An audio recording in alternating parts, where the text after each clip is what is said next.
Казвам се Антонио Иванов, на 21 години съм. В момента съм заместник главен готвач в ресторант Пюр в сградите на Софарма бизнес.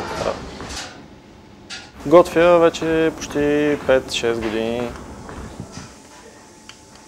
В 7-ми клас се бях запалил по архитектура и готвене.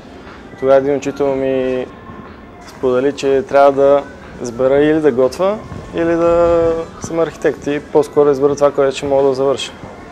И аз избрах да готвя, което сега вкараме архитектурата в готвенето.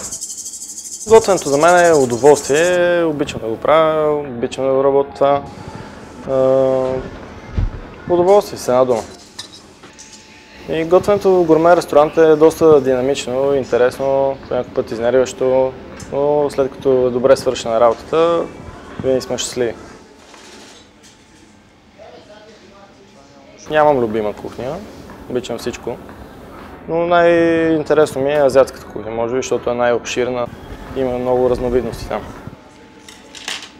Най-голямото ми постижение е със сигурност Bocuse d'Or. Състезание, което се явяват най-добрите готвачи във всяка една страна в света.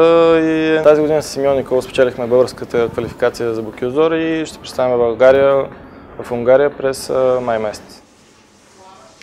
Наш ментор ще бъде шеф Димо Димов, който е собственик и шеф-готвач на веригата Пюр. И съм много щастлив да съм част от екипа на Пюр. Днес съм сготвил за вас крем от гъши дроб, който се маринова 2 дни в мляко, след което се пече на ниска температура и се минава през суперфинна цедка, след което се оформя с конфи от круш и свежа салата.